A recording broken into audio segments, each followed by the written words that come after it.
Main condition which are required for the formation of ionic bond is, first condition is ionization energy. Main condition which are required for the formation of ionic bond is, first condition is ionization energy. Ionization energy. Ionization energy is also called as ionization potential. It is also called as ionization potential. Ionization energy is also called as ionization potential. What is ionization energy? Already मैंने आप लोगों को बताया था कि amount of energy which is required to remove the electron from isolated gaseous atom is known as ionization energy. Second point, ionization energy जो होती है ना, ionization energy is always endothermic. Ionization energy is always हमेशा. जिस तरह आप जानते हो all combustion reactions are exothermic. All combustion reactions are exothermic. Any combustion reaction, that reactions are always exothermic. In the same way कि जो भी endothermic reaction है, ionization energy जो होती है, ionization energy is always endothermic. One point. और second सबसे important point, very important point, that is ionization energy is only defined in gaseous state. It is not defined in case of liquid and solid state. Ionization energy, concept of ionization energy is only applicable in gaseous states. It is not applicable in solid and liquid states. Sir, why? This is because in case of solids, particles are very close to each other. As a result, stability will be more. And hence it is very difficult to remove the electron from stable state. Stable state से electron निकालना बहुत मुश्किल है. यही वजह है कि जो ionization energy का concept है, that concept is only applicable in case of gaseous state. और substance का nature क्या होना चाहिए? Gas. Ionization energy cannot be defined for solid and liquid. And next point, ये जो ionization energy होती है, ionization energy 70 ही नहीं बल्कि 90% केस के अंदर मैं बता रहा हूं, ionization energy is applicable only for metals. Only for metals. बहुत ज्यादा इंपॉर्टेंट है. Ionization energy 95% मैंने कहा, not 100%. Ionization energy is applicable for metals. तो first ionization energy is endothermic, और second one ionization energy is applicable only in gaseous state. And 90 to 95% cases में ionization energy is applicable for metals. लेकिन 5 cases are that in which ionization concept can also use for non-metals. Also use for, मान लो जरा मुझे बताओ, noble gas जो है ना, noble gas are metals or non-metals? These are non-metals. Noble gases are non-metals. लेकिन शायद आप लोगों ने पढ़ा है डिस्कवरी ऑफ इलेक्ट्रॉन, और डिस्कवरी ऑफ इलेक्ट्रॉन के अंदर ही मैंने पढ़ाया था कि हीलियम गैस जो है वो हीलियम गैस आयोनाइज हुआ. हीलियम गैस क्या हुआ? आयोनाइज का मतलब है कि हीलियम ने 2 इलेक्ट्रॉन लॉस किए. लेकिन बताओ वो हीलियम मेटल था या नॉन मेटल? Non metal. इसका मतलब है कि when we want to remove the electron from non metal, energy is also required. Energy is also required. That is why at that time concept of ionisation energy is always applicable. तो overall मुझे बताना है कि most of the cases, क्योंकि metal की tendency होती है electron loss करने की और नॉन मेटल की टेंडेंसी होती है इलेक्ट्रॉन गेन करने की. लेकिन फिर भी when we apply the energy, electron is removed from non-metals also. लेकिन याद रखो, metal does not have a tendency to gain electron. Are you getting my point? Metal always have a tendency to lose electron. Non-metal have a tendency to lose electron and gain electron under drastic condition. When we change the condition, but there is no any metal when you apply the electron, metal will accept electron. Never and never, because metals always have a tendency to lose electron. They are always donor. They are always.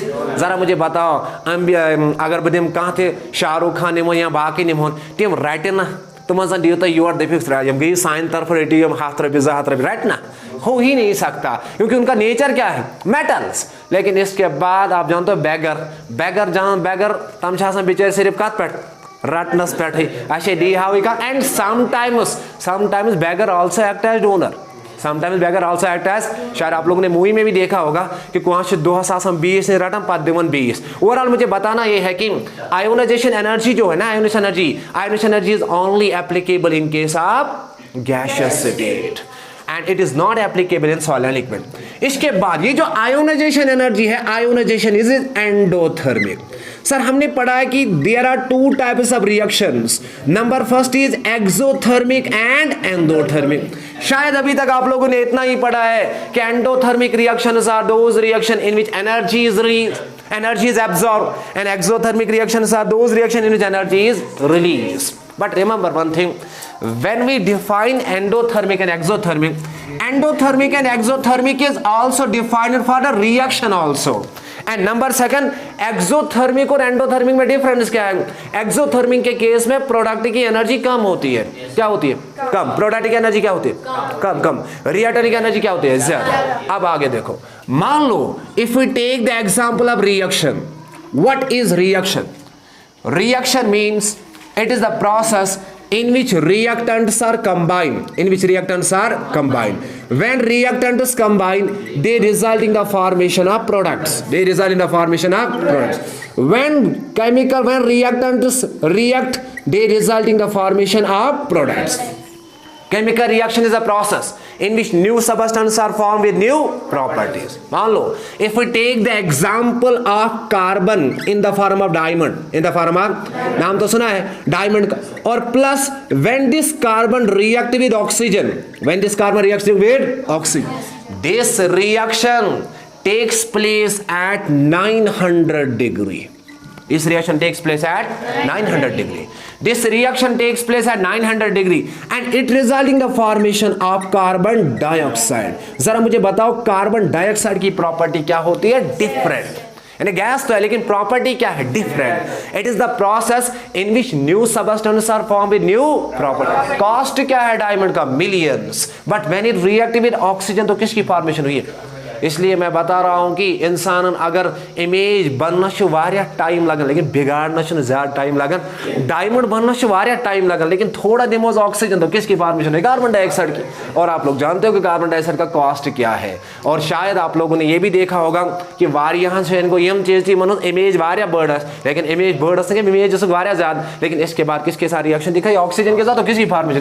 CO2। और तुम बचन confusion में बुझन कहा। तो overall मुझे बताना है कार्बन प्लस ऑक्सीजन तो किसके बाद? Carbon dioxide. लेकिन ओवरऑल हुआ क्या?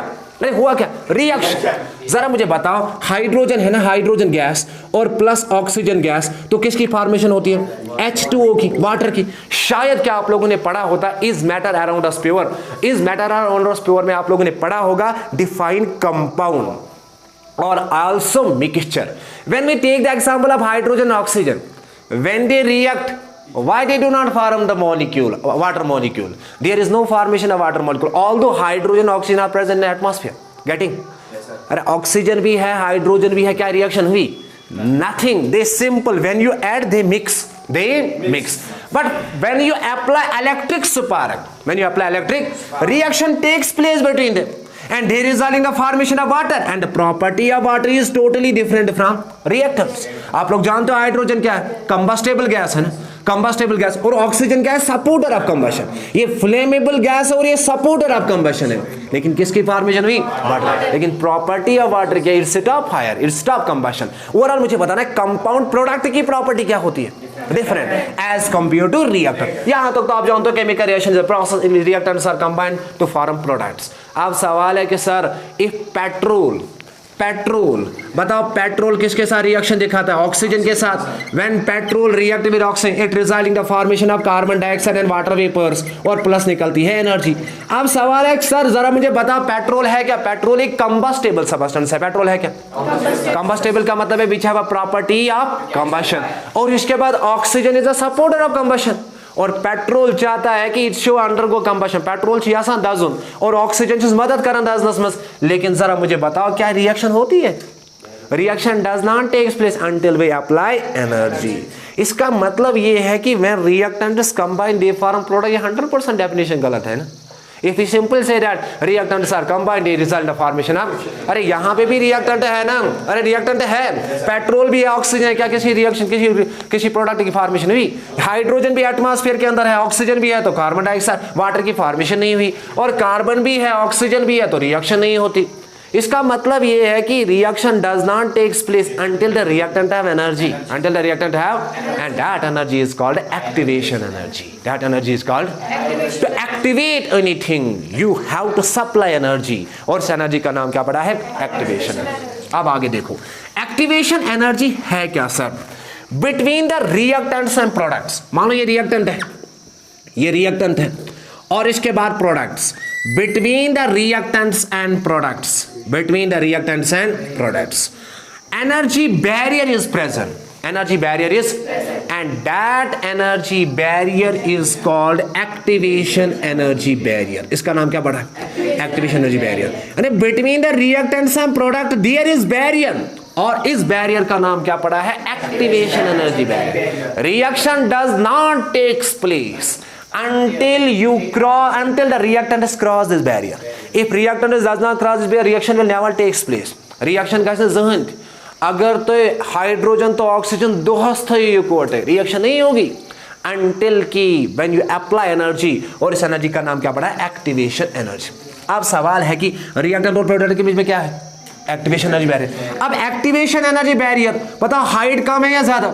ज्यादा है ना, और प्रोडक्ट की हाइट क्या है? कम। इसका मतलब प्रोडक्ट की एनर्जी क्या होगी? कम, और रिएक्टेंट की एनर्जी क्या है? ज्यादा। रिएक्टेंट की एनर्जी क्या है? ज्यादा, और प्रोडक्ट की एनर्जी क्या है? कम।